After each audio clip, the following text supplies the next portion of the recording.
नमस्कार दोस्तों, the daily broadcast में आप सभी का स्वागत है। आज डेट है 22 मार्च और आज की इस वीडियो में हम करने वाले हैं द हिंदू न्यूज़पेपर के एडिटोरियल सेक्शन का डिटेल एनालिसिस। ये पूरा का पूरा वीडियो आप सभी के लिए हिंदी में होने वाला है ताकि आप सभी डेटा और फैक्ट्स को बहुत अच्छी तरीके से समझ पाएं। तो चलिए स्टार्ट करते हैं इस वीडियो को इस बेहतरीन कार्टून के साथ जो आज के एडिटोरियल सेक्शन में आया हुआ था। देखिए, ये कार्टून आज की डेट में महाराष्ट्र की जो करंट सिचुएशन है उसको बताता है। जैसा आपको न्यूज़ में पता होगा कि महाराष्ट्र के जो होम मिनिस्टर हैं उन पे एक तरीके से ब्राइब का एक तरीके से चार्ज लगाया गया है। किसके द्वारा? पुलिस की जो डीजीपी हैं उन्होंने ये चार्ज उन पे लगाया है और उन्होंने चार्ज लगाते हुए ये कहा है कि होम मिनिस्टर ने 100 करोड़ रुपीस पर मंथ की एक तरीके से मांग की थी पुलिस डिपार्टमेंट से।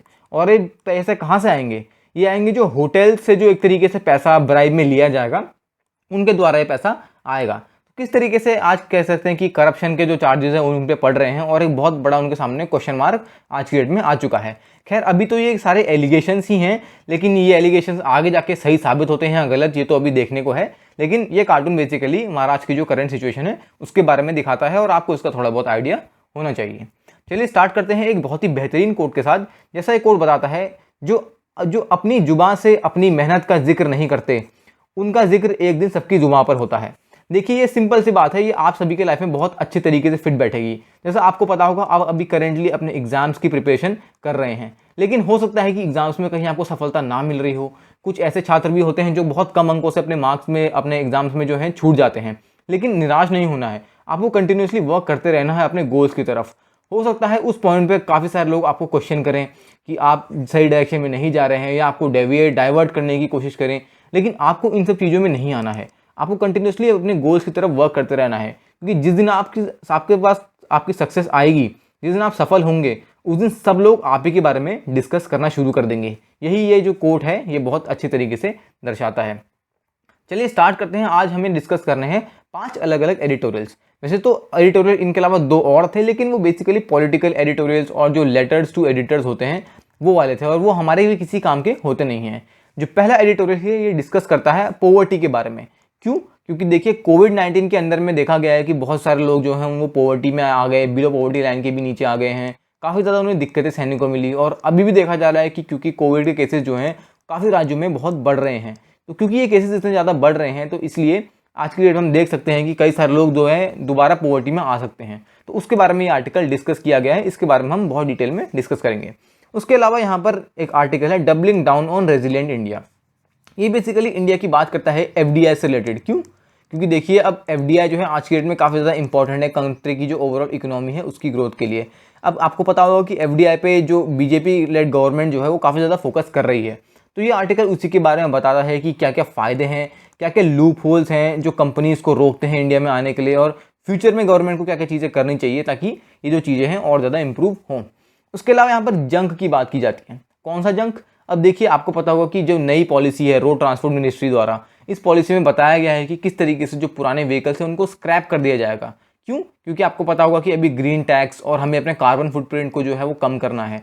तो उस सब के रिस्पेक्ट में यहाँ पर बात की गई है इस एडिटोरियल में और इसको भी हम बहुत डिटेल में डिस्कस करने वाले हैं।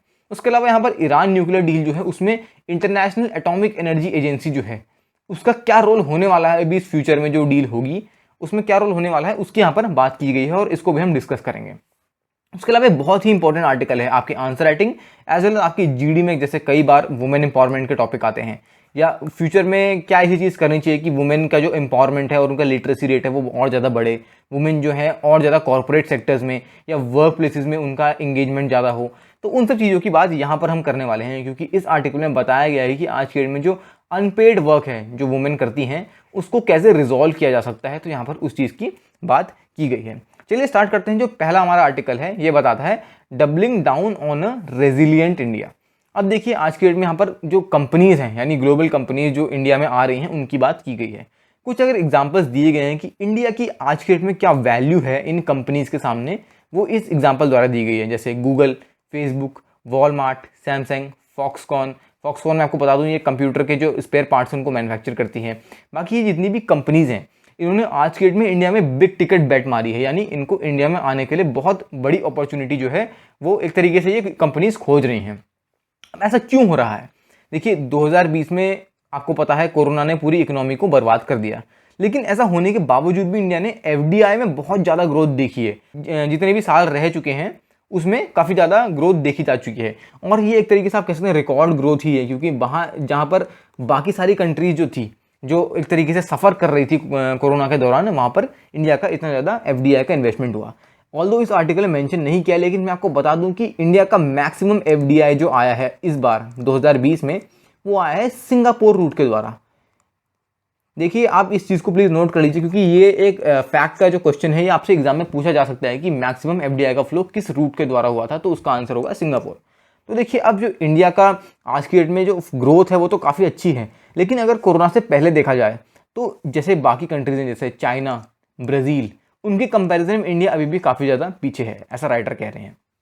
अब देखिए, क्योंकि हम FDI पे ये गवर्नमेंट बहुत ज़्यादा फोकस कर रही है, तो किसी भी सेक्टर को मास्टर करने की बहुत ज़्यादा ज़रूरत है, ताकि हम आगे जाके उस सेक्टर में अच्छा परफॉर्म कर पाएँ। तो क्योंकि हम FDI में इतना कम्पिटिट कर रहे हैं, तो हमें अपने जो कंपटीशन में चाइना और ब्राज़ील जैसी कंट्रीज़ जो हैं, जहाँ पर बहुत ज़्यादा FDI का मार्केट है, हमें उन कंट्रीज़ को एक तरीके से देख के साथ में चलना है। अब यहाँ पर राइटर बात करते हैं कि करीब करीब 30 साल पहले ही हमारी इकोनॉमी जो है लिबरलाइज्ड हो गई थी पूरे वर्ल्ड के लिए, लेकिन आज की डेट में फिर भी इंडिया एक तरीके से एक बहुत कॉम्प्लेक्स और एक बहुत चैलेंज देने वाली कंट्री रहती है। किस चीज़ के लिए? एक बिजनेस को स्टैब्लिश करने के लिए। अगर आपको कुछ एग्जाम्पल बताऊँ, तो जैसे आपको एक बहुत नॉर्मल एग्जाम्पल बताता हूँ। एक कंट्री है वियतनाम, और उसके साइड में हम एक अपनी कंट्री को रखते हैं, इंडिया को। तो अगर वियतनाम में अगर किसी भी कंपनी को बिजनेस खोलना है, तो उनको एक तरीके से करीब करीब 23 डेज़ का टाइम लगता है उस बिज़नेस को खोलने के लिए, और उनको करीब करीब 8 अलग अलग स्टेप्स से जाना पड़ता है। ये चीज़ें एक बार पूरी हो जाए तो बिज़नेस सक्सेसफुली स्टैब्लिश हो जाता है। लेकिन अगर इंडिया की बात की जाए, अगर इंडिया में कोई कंपनी आती है, तो करीब करीब उस कंपनी को 3 महीने तो आराम से लगते हैं प्रॉपर्ली इस्टेब्लिश होने में। पूरा 0 से लेकर 100 तक इस्टेब्लिश होने में 3 महीने तो लगते ही हैं, और उन कंपनीज़ को 15 अलग अलग स्टेप्स से जाना पड़ता है। जितने भी गवर्नमेंट का डॉक्यूमेंटेशन प्रोसेस होता है, जो भी ऑन ग्राउंड चीज़ें करनी होती हैं, उन सब को लेके अगर हम बात करें, तो ये सब चीज़ें इंडिया में करेंटली चल रही हैं। तो आप देख सकते हैं कि वियतनाम और इंडिया में कितना ज़्यादा डिफरेंस है अगर बात की जाए तो कंपनी के किसी भी इस्टेब्लिशमेंट के बारे में। तो अब देखिए, क्योंकि ये छोटी छोटी चीज़ें जो हैं बहुत ज़्यादा मैटर करती हैं। अब कोई भी कंपनी अगर उसको कहीं आना है किसी कंट्री में, तो वो वियतनाम और इंडिया में अगर कंपैरिजन करेगी, तो डेफिनेटली उनको वियतनाम ज़्यादा बढ़िया लगेगा इंडिया के कंपैरिजन में। क्यों? क्योंकि यहाँ पर बिजनेस को इस्टेब्लिश करने के प्रोसीजर जो हैं वो बहुत एक तरीके से ईजी हैं कंपैरिजन टू इंडिया। तो हमें ये सब चीज़ों को एक तरीके से सही करने की ज़रूरत है, तभी जाके तो कंपनियाँ और आएंगी। तो यही आज की डेट में एक चैलेंज है इंडिया में कोई भी बिजनेस को इस्टेब्लिश करने का। एक तो ये चैलेंज हो गया, उसके अलावा और भी बहुत सारे ऐसी चीज़ें हैं जो हमारे कंट्री में बिजनेस को एक तरीके से इफेक्ट करती हैं। कैसे? जैसे गवर्नमेंट की शिफ्ट होते हैं, कभी कभी सारी पॉलिसीज़ चेंज हो जाती हैं, कभी कोई चीज़ चेंज हो जाती है, तो वो एक तरीके से जो है आप कह सकते हैं बिज़नेस को बहुत ज़्यादा इफेक्ट करते हैं। तो ये सब चीज़ें काफ़ी ज़्यादा मैटर करती हैं। उसके अलावा और भी चीज़ आपको बता दूं, जैसे इंडिया में प्रोटेस्ट जो हैं वो काफ़ी टाइम से देखे जा रहे हैं कि अलग अलग पार्ट्स में किसी ना किसी चीज़ को लेके प्रोटेस्ट हो रहे हैं। तो ये जो प्रोटेस्ट वाला जो चीज़ है ना, ये इन कंपनीज़ को ना एक तरीके से पीछे खींच लेता है, क्योंकि जो प्रोटेस्ट होते हैं किसी भी कंट्री में, वो एक तरीके से कंट्री की पूरी इकोनॉमी को इफेक्ट करते हैं, जो भी ऑन गोइंग बिजनेसेस होते हैं उनको इफेक्ट करते हैं। तो ये सब चीज़ें कोई भी कंपनी का मालिक नहीं चाहता। तो इसी वजह से भी एक रीज़न है कि किस तरीके से काफ़ी ज़्यादा सारी कंपनी जो हैं वो इंडिया आने से पहले थोड़ा सोचती हैं। उसके अलावा कई सारे मार्केट एक्सेस बैरियर्स भी हैं। अब मार्केट एक्सेस बैरियर्स कैसे हैं? देखिए, आपको पता होगा, जैसे मैं इंडिया की एक वो ड्रॉ कर लेता हूँ, एक मैप का एक पार्ट ड्रॉ कर लेता हूँ। ऑल्दो ड्राइंग उतनी अच्छी नहीं है, लेकिन आप मान लीजिए कि ये इंडिया का एक पार्ट है। अब देखिए, आपको पता होगा यहाँ पर पूरा अरेबियन सी है और यहाँ पर पूरा बे ऑफ बंगाल है। अब मान लीजिए कोई कंपनी अगर उत्तर प्रदेश में अपना प्लांट स्टैब्लिश करती है, तो देखिए आपको पता है कि मेजरली कई कंपनीज ऐसी होती है जिनका एक्सपोर्ट है, इंपोर्ट है, वो सी रूट द्वारा होता है। ठीक है, क्योंकि आपको पता है लैंड रूट तो उतना ज़्यादा कनेक्टेड नहीं है, ऑल्दो आप लैंड रूट से इतना ज़्यादा नहीं ट्रांसपोर्ट कर सकते, और एयर रूट जो है वो काफ़ी ज़्यादा कॉस्टली पड़ता है। तो एक तरीके से मर्चेंट शिप द्वारा सी रूट से ही सारा ट्रेड किया जाता है। लेकिन अब आप ही मुझे बताइए कि उत्तर प्रदेश से लेकर सी पोर्ट में आने तक, मान लीजिए सबसे पास का सी पोर्ट अगर सूरत को भी अगर आप लो, तो उत्तर प्रदेश से सूरत आने तक ही बहुत ज़्यादा लॉजिस्टिक्स की ज़रूरत पड़ेगी, और उतनी हमारे पास कनेक्टिविटी नहीं है। अगर हमारे पास बुलेट ट्रेन होती या हमारे हाईवे इतने ज़्यादा डेवलप्ड होते कि कुछ घंटों के अंदर ही आप एक राज्य से सीधा पोर्ट पर पहुंच जाएं, तो डेफिनेटली लॉजिस्टिक्स जो है काफ़ी आगे इंप्रूव होता और कंपनी जो है इंडिया के किसी भी पार्ट में सेटल हो सकती थी। लेकिन आज के डेट में ये भी एक मार्केट को एक्सेस करने का बैरियर है कि इतना लंबा ट्रैवल कंट्री के अंदर ही करना पड़ेगा अगर आपको सी पोर्ट तक पहुँचना है। तो ये छोटी छोटी जो दिक्कतें हैं ये कंपनीज़ को बहुत ज़्यादा इफेक्ट करती हैं। अब एक तरीके से हम कह सकते हैं कि फिर भी कई ज़्यादा मल्टीनेशनल कंपनीज जो हैं वो आज की डेट में इंडिया को एज एन अपॉर्चुनिटी देखती हैं। अब हमने जो ऊपर चीज़ें डिस्कस करी है तो थे एक तरीके से हमारे इंडिया जो सिस्टम है बिजनेस का, उसमें जो हम फ्लॉज कह सकते हैं उनकी हमने बात करी। लेकिन हर बुरी चीज़ के साथ अच्छी चीज़ें भी आती हैं और अब हम उन अच्छी चीज़ों को डिस्कस करने वाले हैं। अब ये एमएनसीज को ऐसा क्या दिखता है इंडिया में कि ये इंडिया में आने में आज की डेट में उतावले हैं। पहले तो हमारे जो डेमोग्राफिक्स हैं उनकी बात, क्योंकि इंडिया की जो पॉपुलेशन है, इतनी ज़्यादा पॉपुलेशन, उसमें से बहुत सारी पॉपुलेशन का पार्ट ऐसा है जिसके पास परचेजिंग पावर जो है वो काफ़ी अच्छी है और ग्रो करते जा रही है। क्योंकि आपको पता है हमारी कंट्री जो है एक डेवलपिंग कंट्री है, तो सिंपल सी बात है बिजनेस जो है फ्लरिश कर रहे हैं, तो सिंपल सी बात है लोगों की जो ग्रोइंग पावर है वो बढ़ती जा रही है। और इस ग्रोइंग पावर को देख के ही काफ़ी सारी जो कंपनीज हैं वो एक एम्बिशन लेके, एक प्रॉपर ग्लोबल एम लेकर ही इंडिया में आती हैं। उसके अलावा आपको पता होगा कि जैसे यूएस और चाइना में डोनाल्ड ट्रंप के टाइम के बीच में बहुत बड़ा ट्रेड वॉर चल रहा था। अब अगर दो डेवलप्ड कंट्रीज में ही ट्रेड वॉर चल रहा है तो उसके नीचे की जितनी कंट्रीज है, जैसे होता है ना कि एक बड़ा पेड़ गिर जाता है तो बाकी जो आसपास की चीज़ें हैं उनको भी इफेक्ट पड़ता है। सेम यूएस चाइना का भी सेम सीन है, क्योंकि उनके बीच में एक बहुत बड़ा ट्रेड वॉर चल रहा है, तो आसपास की जो छोटी कंट्रीज हैं उनको भी इफेक्ट हो रहा है। तो डेफिनेटली इसी बात है कि अगर चाइना में कोई अमेरिकन कंपनी काम कर रही है या कोई भी और कंपनी काम कर रही है, तो यूएस के अगर सैंक्शंस पड़ेंगे तो चाइना में वो कंपनियां काम नहीं कर पाएंगी। ये असर होता है ट्रेड वॉर का। ऑल्दो उन कंपनीज की अपने आप में कोई गलती नहीं है, लेकिन क्योंकि दो जो एक देश हैं इनके बीच में राइवलरी बहुत ज़्यादा है, इसलिए इन जो कंपनीज हैं इनको इफेक्ट होगा। तो डेफिनेट सी बात है कि कंपनी जो है वो चाइना से बाहर आके किसी और कंट्री में जाना ज़्यादा पसंद करेंगी, जहाँ पर इस टाइप की ट्रेड वॉर या इस टाइप की जो चीज़ें हैं वो थोड़ा कम हो या स्टेबलाइज हो। वही चीज़ होती है इंडिया के साथ में कि कंपनी जो है यूएस चाइना से बाहर आके इंडिया वियतनाम को एज अपॉर्चुनिटीज़ देख रही हैं। उसके अलावा डिजिटल कनेक्टिविटी की बात यहाँ पर की गई है। जैसा आपको पता हो कि पूरे वर्ल्ड में इंडिया के पास चीपेस्ट इंटरनेट कनेक्शंस हैं, यानी हमारा इंटरनेट बहुत ज़्यादा सस्ता है। तो ये एक तरीके का रिवॉल्यूशन है इंडिया की डिजिटल इकोनॉमी में, ऐसा राइटर यहाँ पर कह रहे हैं। क्योंकि आज की डेट में 700 मिलियन इंडियंस जो हैं वो इंटरनेट पर कनेक्ट हो चुके हैं और प्राइम मिनिस्टर के अकॉर्डिंग करीब करीब 500 मिलियन पीपल और हैं जिनको अभी कनेक्ट करना बाकी है, और वो भी आने वाले सालों में जल्दी कनेक्ट हो जाएंगे। क्योंकि डिजिटल इकोनॉमी इतनी ज़्यादा है तो डेफिनेट सी बात है कंपनी जो है उनको एक तरीके से का अपर हैंड मिलता है इंडिया में आने में और अपना बिजनेस करने में। उसके अलावा यहाँ पर ये भी देख सकते हैं कि इंडिया ने जो है पूरे वर्ल्ड के सामने एक एग्जाम्पल सेट किया है। किस फेज़ में?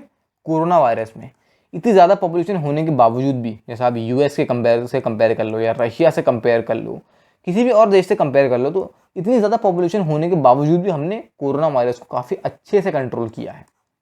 ये एक तरीके का एग्जाम्पल सेट करता है इंडिया के एडमिनिस्ट्रेशन पे कि इंडिया जो है वो इस टाइप की जो देश में संकट आते हैं और जो पूरे वर्ल्ड में जो दिक्कतें आती हैं उनको किस तरीके से अपने इफेक्टिव एडमिनिस्ट्रेशन से टैकल कर लेता है।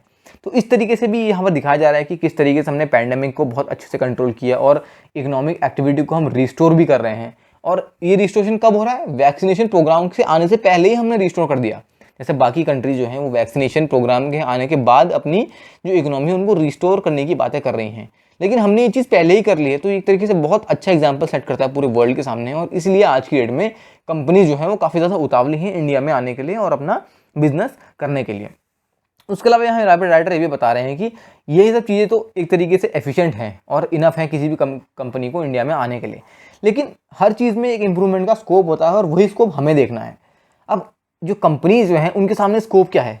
एक तरीके से उनको आज के डेट में एक नए कमिटमेंट्स बनाने की ज़रूरत है इंडिया में आने के लिए, ताकि जो इंडिया में जो एक तरीके से कंपटीशन है अलग अलग कंपनीज में वो बढ़े और इंडिया की जो ग्रोथ है वो भी आगे जाके बढ़ती जाए। तो एक तरीके से एक प्रॉपर पाथ, उनको एक प्रॉपर चार्ट आप कह सकते हैं, फ्लो चार्ट आप कह लीजिए या एक प्रॉपर प्लानिंग ही आप कह लीजिए, एक प्रॉपर प्लानिंग के साथ इंडिया में आने की ज़रूरत है ताकि उनको एक डायनामिक ग्रोथ दिखे इंडिया के मार्केट में और उनके जो नए कमिटमेंट्स हैं वो आगे जाके सभी को हेल्प करें। अब देखिए यहाँ पर राइटर लास्ट में ये बताना चाहते हैं कि इन कंपनीज की जो ये ग्लोबल एम्बिशंस होने वाली हैं, एम्बिशन से ही ये होगा कि फ्यूचर में आगे जाके ये कंपनीज इंडिया में इन्वेस्ट करेंगी और इंडिया की जो मार्केट होगी वो एक रिवॉर्डिंग मार्केट होगी और वर्थ परस्यूइंग, यानी इस मार्केट में आना सच में सभी को फायदेमंद दिखेगा। तो ये था ये पूरा आर्टिकल, ये किस तरीके से बताता है कि इंडिया का फ्यूचर जो है मल्टीनेशनल कंपनीज द्वारा किस तरीके से इंप्रूव होने वाला है। तो देखिए जैसे अगले आर्टिकल में बताया गया है कि किस तरीके से ईरान की जो डील है वो आज की डेट में इंटरनेशनल एटॉमिक एनर्जी एजेंसी जो है वो एक तरीके से उसको रेस्क्यू कर सकती है, उनको हेल्प कर सकती है। कैसे? अब IAEA ने एक तरीके का इनिशिएटिव ही लिया हुआ है, क्योंकि आपको पता होगा कि आज के में यूएस और ईरान जो है वो एक तरीके से ईरान न्यूक्लियर डील पर नेगोशिएट करने वाले थे। किसके सामने? मेजर कंट्रीज के सामने, इंडिया, जापान, चाइना, पाकिस्तान, इन सब के सामने नेगोशिएट करने वाले थे ताकि एक प्रॉपर सेटलमेंट हो पाए। लेकिन अब इंटरनेशनल एटॉमिक एनर्जी एजेंसी जो है वो भी इसके बीच में आके नेगोशिएशन करना चाहता है ताकि जो चीज़ें हैं वो प्रॉपर डायरेक्शन में जाएं। कैसे होगा ये? अब देखिए, जैसे यूएस और ईरान की यहाँ बात की गई है कि इसमें joint comprehensive plan of action JCPOA। अब ये क्या चीज़ है? यही तो है ईरान न्यूक्लियर डील। ये इसका एक तरीके से आप कह सकते हैं ईरान न्यूक्लियर डील का एक तरीके से फॉर्मल नाम है, joint comprehensive plan of action. अब देखिए यहाँ पर दिक्कत ये आ जाए कि ईरान कहता है कि पहले यूएस से कि आप अपने सैंक्शंस को हटाइए, लेकिन यूएस कहता है कि पहले आप जो यूएस का स्टैंड है आप उस पर कंप्लाई कीजिए, जो हमने गाइडलाइंस ले करी हैं इस डील को पूरा होने में उसमें आप कंप्लाइंस कीजिए। तो दोनों आज के डेट में अपने अपने पक्ष पे खड़े हैं और एक तरीके से एक दूसरे से कॉम्प्रोमाइज़ करने की नहीं सोच रहे हैं। ये दिक्कत मेन है। उसके अलावा यहाँ पर ये बता रहे हैं कि किस तरीके से IAEA जो है वो आज के डेट में एक बैक स्टेज इन्फ्लुएंस करने वाला है जो ईरान न्यूक्लियर डील है उसको रेस्क्यू करने में। क्योंकि अब देखिए जब दोनों कंट्रीज एकदम से अपने एक अब जो पोजीशन है उस पर बिल्कुल स्टिफ हो जाएंगे, बिल्कुल हिलेंगे नहीं अपनी जगह से, तो दिक्कतें तो आएंगी ही ना, एक सोल्यूशन पे नहीं आ पाएंगे सब लोग। तो इसलिए Iran international atomic energy agency जो है वो बीच में आ रखा है। उसके अलावा दिक्कतें शुरू कहाँ से हुई? दिक्कतें तो खैर पहले से ही थी डोनाल्ड ट्रंप के टाइम से, लेकिन जब मार्च 15 को मीटिंग हुई तब यूएस ने ईरान को एक तरीके से प्रेशराइज किया कि इस रेजोल्यूशन को जो है वो एक तरीके से कंप्लाई कर जाएं। जो JCPOA है उसमें जो जितने भी नॉर्म्स यूएस ने ले किए हैं उस पर कंप्लाई कर जाएं। लेकिन ईरान का तो वही स्टैंड था, पहले सैंक्शंस हटाओ तब जाके हम आगे की चीज़ें देखेंगे।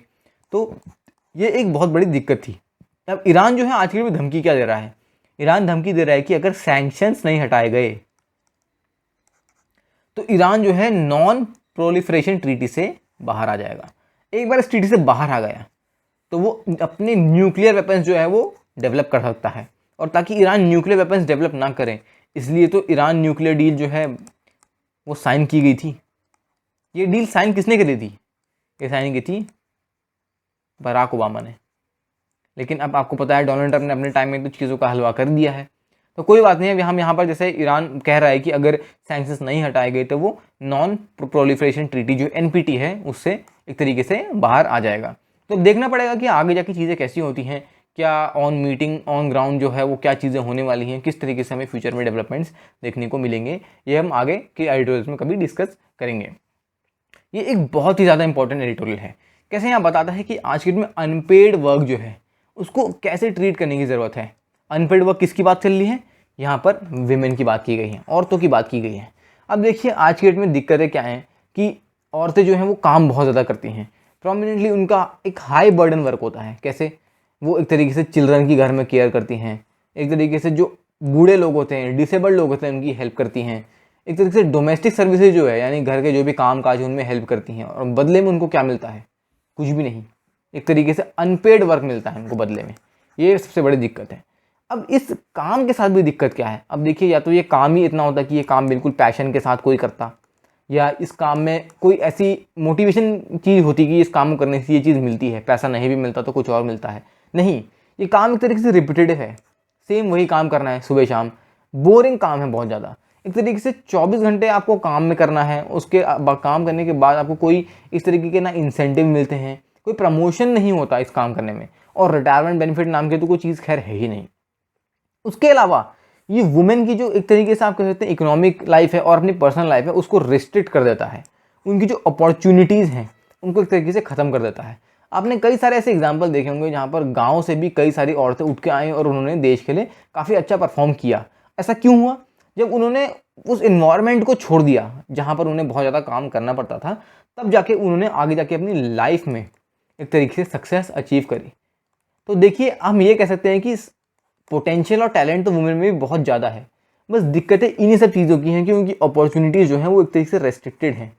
अब वुमेन जो है वो एक तरीके से ये काम इसलिए नहीं कर रही क्योंकि उनको ये काम पसंद है या उस काम करने में बहुत ज़्यादा एफिशिएंट है, पर इसलिए कर रहे हैं क्योंकि ये काम उन पर इम्पोज किया जाता है। आपको भी पता होगा कि ये काम एक तरीके से ऐसा होता है कि जब विमेन अपने ससुराल चली जाती हैं तो उनको उनसे ये उम्मीद की जाती है कि वो यही काम करेंगी, सारा घर का ही काम संभालेंगी, ये सब चीज़ें हैं जो करेंगी। और ये चीज़ें जो आज से नहीं चली जा रही हैं, ये बहुत पुराने टाइम से चली जा रही हैं। आपने देखा होगा कि हमने इतिहास में भी पढ़ा है कि वुमेन जो है वो पहले जनरली काम ही करती थी। आज की डेट में भी रूरल इंडिया में ये सब चीज़ें जो हैं बहुत ज़्यादा प्रेवलेंट हैं। तो ये एक तरीके से जड़ें हैं। किस तरीके की जड़ें हैं? जेंडर इनइक्वालिटी जो होती है हमारी सोसाइटी में उसकी तो जड़ें हैं, और किसी भी चीज़ को अगर ख़त्म करना है तो पहले जड़ों को उखाड़ना बहुत ज़्यादा ज़रूरी होता है। तो जेंडर इनइक्वालिटी को ख़त्म करने के इन सब चीज़ों को पहले ख़त्म करने की ज़रूरत है। अब देखिए, हम पॉलिटिकल पार्टीज़ के अगर बात की जाए तो जनरली पॉलिटिकल पार्टीज़ की इमेज जो है हमारे कंट्रीज़ में बहुत ज़्यादा अच्छी नहीं है, लेकिन अब जहाँ पर तारीफ़ करने की बात है वहाँ तारीफ़ करनी भी चाहिए।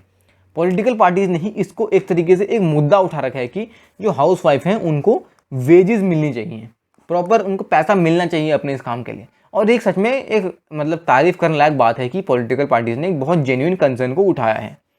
उसके बाद जो पेंशन है किस तरीके से 60+ ईयर्स की जो वुमेन है, अब देखिए 60 की उम्र के बाद जनरली काम करने की क्षमता कम हो जाती है, लोग बूढ़े होने की जो कगार है उस पर मतलब आ जाते हैं, बूढ़ा होना शुरू हो जाता है लोगों का, तो अब काम नहीं कर सकते तो डेफिनेटली उनको पेंशन तो चाहिए ही, ये एक इंपॉर्टेंट चीज़ है। तो पॉलिटिकल पार्टीज यही कहती हैं कि आज की डेट में अगर 60 साल के बाद जो बूढ़ी औरतें हैं उनको पेंशन दे दी जाए तो एक तरीके से बहुत बढ़िया चीज़ रहेगी। रुकिए मैं इसको थोड़ा साइड करता हूँ ताकि आपको प्रॉपर्ली दिखाई दे। अब देखिए यहाँ पर जैसे गवर्नमेंट की बात की जा रही है कि सरकार क्या कर सकती है, क्योंकि देखिए एज इंडिविजुअल हम तो बहुत ज़्यादा काम नहीं कर सकते, लेकिन सरकार के हाथ में बहुत सारी चीज़ें हैं। सरकार क्या कर सकती है कि इन अनपेड वर्क को एक तरीके से रिकॉग्नाइज कर सकती है, किस चीज़ में, नेशनल डेटाबेस में। यानी जो नेशनल डेटाबेस है उसमें एक तरीके से अनपेड वर्क जो औरतें कर रही हैं उसको भी उस लिस्ट में डाल दिया जाए, क्योंकि अगर वो नेशनल डेटाबेस में चला जाएगा एक बार, जो डेफिनेटली आगे जाके उस चीज़ के लिए भी सरकार स्कीम निकालेगी। प्रॉपर स्कीम्स के बाद जो हमने पेंशन की बात करी वो भी उस चीज़ में प्रॉपरली आ जाएगी। तो ये सब चीज़ें नेशनल डेटाबेस में डालने की ज़रूरत है, और एक बार वो उस डेटाबेस में चली गई तब जाके वो इंडिया की नेशनल पॉलिसीज़ में इंक्लूड होगी। उसके अलावा जो औरतें हैं उन पर काम का बोझ कम करने की भी ज़रूरत है। कैसे? टेक्नोलॉजी का सहारा लेके। देखिए बहुत इनोवेटिव पॉइंट है और आपकी जीडीज़ में ये बहुत ज़्यादा काम आने वाला है, क्योंकि डेफिनेटली वुमेन एम्पावरमेंट में बहुत कम लोग ऐसे होंगे जो टेक्नोलॉजी की बात करेंगे, लेकिन आप इसकी बात कर सकते हैं। कैसे? एक बेटर फ्यूल के द्वारा। बेटर फ्यूल के द्वारा कैसे? अब जो उज्ज्वला योजना की जो मैं बात करने वाला हूँ ये इसका परफेक्ट एग्जाम्पल है। कैसे? जैसे रूरल इंडिया में आप कह सकते हैं वुड का इस्तेमाल किया जाता था, काऊ डंग का इस्तेमाल किया जाता था एज ए फ्यूल। ये बहुत ही पल्यूटिंग फ्यूल होते थे, और पोल्यूशन तो खैर इन्वायरमेंट को हो ही रहा है, ये वुमेन की जो हेल्थ है उसको भी एक तरीके से ख़त्म करते थे।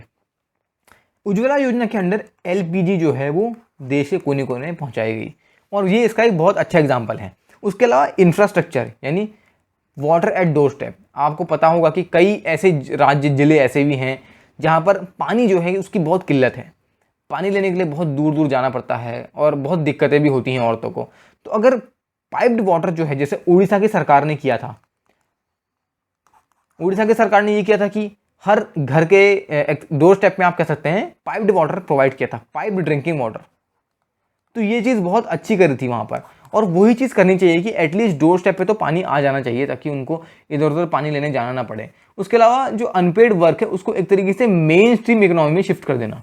मेन स्ट्रीम इकोनॉमी में कैसे? जैसे जो चाइल्ड केयर है उसको एक प्रॉपर आप कह सकते हैं एक काम की तरह बना दिया जाए कि ये भी एक तरीके का प्रोफेशन है। डिसेबल्ड लोगों की केयर करना, जो बीमार लोग हैं उनकी केयर करना। अब जनरली नर्स ही, ऐसा नहीं है नर्स या डॉक्टर ही बीमार लोगों की केयर नहीं करते, हाउस वाइफ भी तो करती हैं, लेकिन नर्स जो है उनको उस चीज़ के लिए पैसा मिलता है, उनका एक तरीके से का प्रोफेशन ही है वो, लेकिन ये हाउस वाइफ का प्रोफेशन नहीं है। तो एक तरीके से अगर इसको भी प्रॉपर प्रोफेशन बना दिया जाए चीज़ें बहुत ज़्यादा इंप्रूव हो जाएंगी। बेसिक सर्विसेज जो है उनको बढ़ा दिया जाना चाहिए। कैसे? हेल्थ एक बेसिक सर्विस है, ट्रांसपोर्टेशन एक बेसिक सर्विस है, इन सब चीज़ों को इंक्रीज करना चाहिए। उसके अलावा वुमेन को जो है एक तरीके से फ्री टाइम भी मिलना चाहिए, क्योंकि घर के कामों में ही दिन भर एंगेज रहेंगे तो अपना फ्री टाइम तो मिलेगा ही नहीं ना। तो फ्री टाइम मिलना चाहिए, उससे क्या होगा कि वुमेन अपनी सोच जो है उसको आगे बढ़ा के उनको अपनी जो नई अपॉर्चुनिटीज़ हैं उनके लिए उनको एक्सप्लोर करेंगी और उनमें ग्रो करेंगी। लेकिन अब दिक्कत क्या है? दिक्कत ये है कि हमें एक लिंकेज देखना है अनपेड वर्क और इकोनॉमी में। कैसे? अब देखिए मान लीजिए ये अनपेड वर्क में ही अगर तनख्वाह मिलना शुरू हो जाए और यही काम अगर इकोनॉमी के लिए भी कंट्रीब्यूट करे, जीडीपी के लिए भी कंट्रीब्यूट करे, तो डेफिनेटली लोग जो हैं वो ज़्यादा उत्साह के साथ इस काम को करेंगे। अब देखिए अगर हाउस होल्ड प्रोड्यूस जो है उसको अगर हम जीडीपी में ले आएँ कि किसी तरीके से वो जीडीपी में कंट्रीब्यूट करने लग जाए तो हमारी इकोनॉमी को आगे बढ़ाएगा। उसके अलावा हम अगर हाउस होल्ड सेक्टर जो है उसको एक तरीके से इकोनॉमी में प्रॉपर्ली ले आएँ, जैसे आपको पता होगा प्राइमरी, सेकेंडरी और टर्शरी जो वर्क हैं वो इकोनॉमी में कंट्रीब्यूट करते हैं, लेकिन अगर हाउस होल्ड को भी इनमें से किसी कैटेगरी में डाल दिया जाए तो डेफिनेटली वो भी हमारी जीडीपी को बहुत अच्छे तरीके से कंट्रीब्यूट करेगा। उसके अलावा आपको पता होगा कि जो अनपेड वर्क है उसकी दिक्कतें क्या होती हैं। देखिए, अगर प्राइवेट सेक्टर जो है, अगर उसको पैसा देना पड़ रहा है और उस पैसे के बदले उनको काम मिल रहा है तो उनको प्रॉफिट होगा। लेकिन अगर एक तरीके से अनपेड वर्क है, यानी अगर उनको एक तरीके से आप कह सकते हैं कि पैसा देना पड़ रहा है और काम भी बिल्कुल कम हो रहा है, एक तरीके से काम सही डायरेक्शन में नहीं हो रहा है, तो उनके प्रॉफिट्स कम हो जाएंगे। ठीक है, राज्य जो हैं उनको भी काफ़ी ज़्यादा घाटा होता है किस चीज़ में, जो अनपेड वर्क है इसके लिए जो स्कीम्स आती हैं, यानी कई सारी ऐसी स्कीम्स आती हैं जो इन लोगों को दी जाती हैं, हाउसवाइफ को दी जाती हैं, लेकिन उनके बदले में राज्य को उनसे कुछ बहुत बेहतरीन चीज़ नहीं मिलती है। अब मैं आपको एमपी का एक बहुत अच्छा एग्जाम्पल देता हूँ। एमपी ने अभी रिसेंटली स्कीम निकाली है कि हर हाउसवाइफ से 11 रुपीज़ पर मास्क पे उनसे कपड़ों के मास्क खरीदे जाएंगे। यानी हाउसवाइफ जो है उन मास्क को सिलेंगी और जब वो मास्क सिल लेंगी तो सरकार को उन मास्क को बेचेंगी और सरकार उनको एक मास्क का 11 रुपया देंगी। तो देखिए, ये एक तरीके से पेड वर्क की कैटेगरी में आ गया, क्योंकि सिलाई तो डेफिनेटली हर हाउसवाइफ अपने घर में करती हैं, लेकिन कभी भी आप कह सकते हैं कि उनको उस चीज़ का पैसा नहीं मिला। लेकिन मध्य प्रदेश सरकार का एक काफ़ी अच्छा इनिशिएटिव है ये, और इसका जो डेटा है आपको डेफिनेटली याद करने की ज़रूरत है, क्योंकि आपको हेल्प बहुत करेगा। उसके अलावा यहाँ पर ये बात की गई है कि किस तरीके से अनपेड वर्क जो है वो एक तरीके से मेन स्ट्रीम इकोनॉमी में हमें बहुत ज़्यादा सस्टेन करने में हेल्प करेगा, क्योंकि इतनी सारी हाउसवाइफ जो हैं वो जब काम करेंगी ऑन ग्राउंड तो इकोनॉमी को कंट्रीब्यूशन जो है वो बढ़ता ही जाएगा। एक तरीके से इस वर्क को मेन स्ट्रीम इकोनॉमी में इंक्लूड करने की ज़रूरत है, क्योंकि अगर एक बार मेन स्ट्रीम इकोनॉमी में आ गया तो डेफिनेटली जो मैक्रो इकोनॉमिक्स जो कहती है, जो आज की डेट में हमारी कंट्री में मेल बायस है, यानी आदमी जो है वो ज़्यादा काम करते हैं औरतों के कंपेरिजन में, वो एक तरीके से ख़त्म हो जाएगा और आदमी और औरत जो है यानी पुरुष और महिला वो एक ही तराजू में बिल्कुल बराबर में आ जाएंगी। तो एक तरीके से हमने अपना इकोनॉमी का व्यू जो है उसको एक्सपैंड करने की ज़रूरत है। एक्सपैंड करने से ही भी हम जेंडर जस्टिस कर पाएंगे और एक तरीके से एक रियलिस्टिक इकोनॉमिक्स की तरफ हम बढ़ पाएंगे। तो ये एक था एक बहुत बेहतरीन आर्टिकल, इसमें कुछ बहुत अच्छे डेटा फैक्ट फिगर थे और आपको डेफिनेटली उनको नोट करना चाहिए। इसके बाद इस आर्टिकल में बात की गई जंक इनएफिशिएंसी के बारे में। आपको पता होगा आज की डेट में ट्रांसपोर्ट मिनिस्ट्री ने स्क्रैपिंग पॉलिसी ला दी गई है, जिस तरीके से पुराने जो गाड़ियां हो चुकी हैं, जो 15-20 साल पुरानी हो चुकी हैं, उनको एक तरीके से स्क्रैप कर दिया जाएगा। अब देखिए, यहाँ पर ये बताया गया कि स्क्रैपिंग पॉलिसी ला तो दी गई है, लेकिन इंसेंटिव्स अगर लाए जाएँ तो तभी ये एक तरीके से प्रॉपर रिप्लेसमेंट जो है वो हेल्प कर पाएगी। तो किस तरीके से आज की डेट में मिनिस्ट्री ऑफ रोड ट्रांसपोर्ट ने एक तरीके से स्क्रैपिंग पॉलिसी ला दी गई है, और इसका मेन कारण है ग्रीन टैक्स है पहला तो, क्योंकि अगर आप 15 साल पुरानी गाड़ी को रोड पर चलाएंगे तो आपको एक नया टैक्स यानी ग्रीन टैक्स के नाम पे एक टैक्स भरना पड़ेगा। अगर आप उसको नहीं भरतेंगे तो आपको आपकी व्हीकल को जो है स्क्रैप करवाना पड़ेगा। एक तो ये था। उसके अलावा जो पुरानी गाड़ियाँ हो जाती हैं वो पॉल्यूशन बहुत ज़्यादा करती हैं, ये एक बहुत बड़ी दिक्कत है। इसलिए अगर यहाँ पर स्क्रैपिंग पॉलिसी लाई जाए तो एक तरीके से कंट्री के इकोनॉमिक बेनिफिट के लिए भी अच्छा होगा और हमारा इन्वायरमेंट जो है, हमारा पर्यावरण जो है वो शुद्ध हो जाएगा, क्योंकि इतने सारे जो प्रदूषण है ये कम हो जाएगा। उसके अलावा काफ़ी सारे लोगों को जॉब भी मिलेगी, जो लोग इन गाड़ियों को स्क्रैप कर रहे हैं, जो इनके पार्ट्स को दोबारा आगे जाके बेचेंगे, यूज़ करेंगे, उनको जॉब भी तो मिलेंगी। तो एक तरीके से स्क्रैपिंग पॉलिसी जो है वो एक नहीं दो नहीं बल्कि काफ़ी सारी चीज़ों में हेल्प करने वाला है। 1 अप्रैल 2022 से स्क्रैपिंग पॉलिसी को अंडरटेक किया जाएगा। सरकार के पास जो जितनी भी गाड़ियाँ हैं जो पुरानी हो चुकी हैं, उसके अलावा जो पब्लिक सेक्टर में जो भी गाड़ियाँ हैं उनको एक तरीके से कह सकते हैं स्क्रैप किया जाएगा। लेकिन और ज़्यादा टाइम लगेगा किस चीज़ में, हैवी कमर्शियल व्हीकल जैसे ट्रक हैं और काफ़ी सारा आप कह सकते हैं बड़ी बड़ी गाड़ियाँ जो सामान ढोती हैं, ट्रैक्टर्स हो गए हैं, इस टाइप की जो व्हीकल्स हैं इनको एक तरीके से 1 और साल लगेगा इनको स्क्रैप करने में और देखने में कि कौन कौन सी गाड़ी को स्क्रैप करने की ज़रूरत है और किसको नहीं है, क्योंकि इनके प्रॉपर फिटनेस चेक्स जो हैं ये पहले किए जाएंगे। अब देखिए, हमें ये एक तरीके से इन्फोर्समेंट जो करना है इसको एक तरीके से कब करने की ज़रूरत है, जब गाड़ियाँ अनफिट पाई जाएंगी। ऐसा नहीं कि गाड़ी ठीक है उसको एक तरीके से स्क्रैप कर दिया, ये तो दिक्कत वाली बात हो जाएगी ना। मेन चैलेंज क्या आता है एक तरीके से कि ये चीज़ सक्सेस होगी या नहीं होगी, क्योंकि आपको पहले ही पता होगा जब मोटर व्हीकल एक्ट 2019 को अमेंडमेंट जो किया गया, जिसमें आपको पता होगा कि चालान के जो एक तरीके से रेट हैं काफ़ी ज़्यादा बढ़ चुके थे, काफ़ी सारी पार्टी जो है प्रोटेस्ट कर रही थी इसके खिलाफ। तो एक तरीके से जो मोटर व्हीकल एक्ट 2019 है ये सक्सेस नहीं हो पाया उतना। क्यों? पहले तो राज्यों ने ही कह दिया कि ऑन ग्राउंड उनको इसको इम्प्लीमेंट करने में काफ़ी ज़्यादा दिक्कतें आ रही हैं। उसके अलावा एक तरीके से ये एक आप कह सकते हैं जनता के हित में भी नहीं था। तो जैसे मोटर व्हीकल एक्ट 2019 उतना सक्सेसफुल नहीं हो पाया, तो क्या गारंटी है कि ये स्क्रैपेज प्लान जो है ये भी आगे जाके सक्सेसफुल हो पाएगा और इनको राज्यों का एक तरीके से सपोर्ट मिलेगा, ये भी एक बहुत बड़ा यहाँ पर क्वेश्चन है।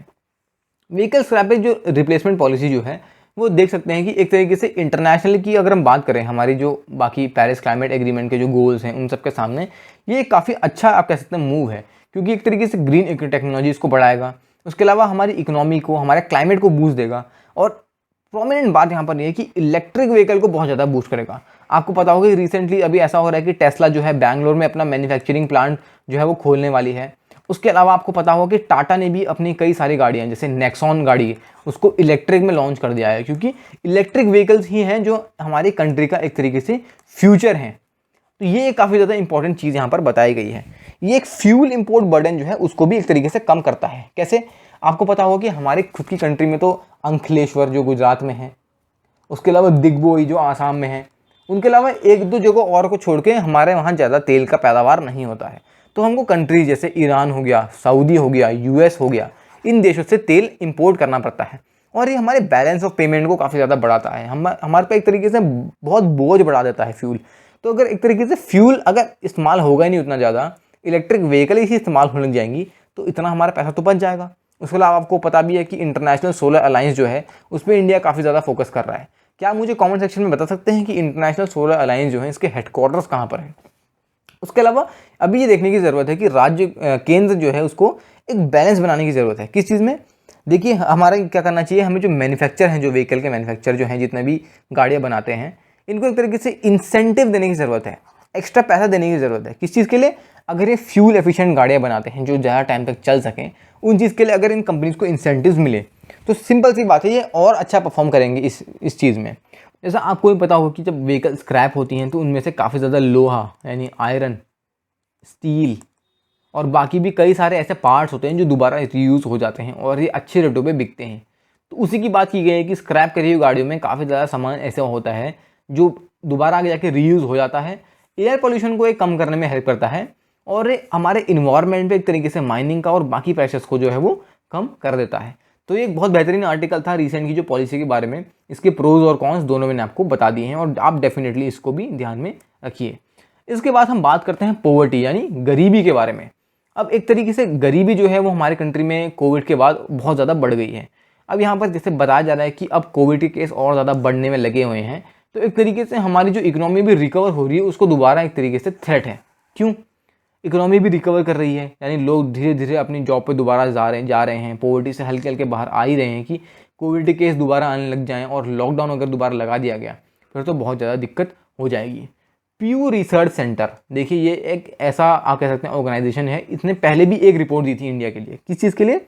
इंडिया के जो स्मार्टफोन्स हैं, कोविड के दौरान ही ये रिपोर्ट दी गई थी कि इंडिया में कितने लोगों के पास स्मार्टफोन और इंटरनेट कनेक्शन है। और यही ऑर्गेनाइजेशन दोबारा भी रिपोर्ट दे रहा है कि कोविड पैंडेमिक में ये देखा गया है कि इंडिया और चाइना के जो लोग हैं उनकी लिविंग स्टैंडर्ड्स पे काफ़ी ज़्यादा एक तरीके से इम्पैक्ट पड़ा है। 7.5 करोड़ लोग करीब करीब ऐसे हैं जो अभी गरीबी रेखा के नीचे जा चुके हैं, जो एक तरीके से एक दिन में $2 से भी कम कमाते हैं। तो एक तरीके से आप देख सकते हैं इतने ज़्यादा लोग जो हैं गरीबी की रेखा के नीचे आ चुके हैं। और इसमें भी बताया गया है कि किस तरीके से इंडिया जो है उसमें आज की डेट में इन गरीबों को मिलाने के बाद करीब करीब 13.4 करोड़ गरीब लोग और ज़्यादा हो चुके हैं। अभी देखिए यहाँ पर दिक्कत क्या है, आपको पता होगा रिसेंटली 2019 में रिपोर्ट आई थी कि हमने किस तरीके से काफ़ी ज़्यादा लोगों को गरीबी से बाहर लाया, लेकिन जितना भी हमने उस टाइम हेल्प करी इन गरीब लोगों की 3 से 4 साल में बाहर आने में गरीबी से, वो सारी की सारी हेल्प जो है इस कोरोना ने बिल्कुल ख़त्म कर दी। जितने लोगों को हम गरीबी से बाहर लाए उतने ही तो एक बार में ही कोरोना में एक तरीके से उन लोगों को गरीब कर दिया गया। अब जो प्यू असेसमेंट जो है किन पैरामीटर्स पे ये बेस्ड है? पहले तो ये मैं आपको बता दूं, ये एक वर्ल्ड बैंक का प्रोवोकल नेट डेटाबेस जो है इस चीज़ पे इसका एक तरीके से एनालिसिस आप इसको कह सकते हैं। लेकिन ये मल्टीपल एजम्पशन, बहुत अलग अलग एजम्पशंस को ऑन ग्राउंड लेता है, उसमें बात करता है। इसमें से एक एजम्पशन का उदाहरण दिया गया है जो सही नहीं है कि इंडिया का जो है इनकम का कंजम्पशन देखने के लिए 2011 बेस ईयर लिया गया है, लेकिन चाइना में 2016 को एज अ बेस ईयर लेके चला है। तो ये एक तरीके से कंपैरिजन जो है वो सही नहीं है। उसके अलावा आपको पता होगा इसे नरेगा जो है, national rural employment guarantee act, ये किस सन में आया था? 2005 में, ये आपको पता होना चाहिए। तो एक तरीके से नरेगा जो है उसमें आज के डेट में रिकॉर्ड लेवल का डिमांड जो है इंक्रीज होते हुए दिखी है, क्योंकि लोगों के पास जॉब नहीं है, तो लोग जॉब ढूंढते हुए अपने अपने राज्यों में आ रहे हैं और अपने अपने राज्य में आ रहे हैं और नरेगा में एक तरीके से गेनफुल एम्प्लॉयमेंट देख रहे हैं। तो अब जब कोविड के केस इतने ज़्यादा बढ़ रहे हैं प्रोमिनेंटली 8 राज्य ऐसे हैं, उसमें से महाराष्ट्र टॉप पे है। तो इन 8 राज्यों में से ही काफ़ी ज़्यादा केसेस देखने को दिख रहे हैं। तो अगर इतने ज़्यादा केस जब बढ़ रहे हैं तो एक बहुत बड़ा हमारे लिए एक तरीके से चैलेंज हमारे सामने खड़ा है कि हमें किस तरीके से केसेस को कम भी करना है और जो गरीब लोग जो हैं उनको एक तरीके से पॉवर्टी से बाहर निकालना है। तो ये आज की डेट में हमारे सामने जो केसेस जो हैं वो एक तरीके से चैलेंज जो पोज करते हैं गरीबी का, वो हम यहाँ देख सकते हैं। तो आज के डेट में हमने 5 अलग अलग आर्टिकल्स को डिस्कस किया। ये सारे आर्टिकल्स आपके एग्जाम पॉइंट ऑफ व्यू से और answer writing point of view से तो काफ़ी ज़्यादा इंपॉर्टेंट है। इस वीडियो को अपने फ्रेंड्स के साथ शेयर कीजिए, क्योंकि नॉलेज जो है वो शेयर करने से ही बढ़ती है। उसके अलावा आपने वीडियो को अगर लाइक नहीं किया तो डेफिनेटली लाइक भी कर दीजिए और चैनल को जरूर सब्सक्राइब कर लीजिए, ताकि आपको इस टाइप के एडिटोरियल आर्टिकल्स और इस टाइप की न्यूज़ वाली वीडियोज़ जो हैं वो टाइमली मिलती रहें। तो आज की वीडियो के लिए इतना ही। Thank you very much. Have a great day.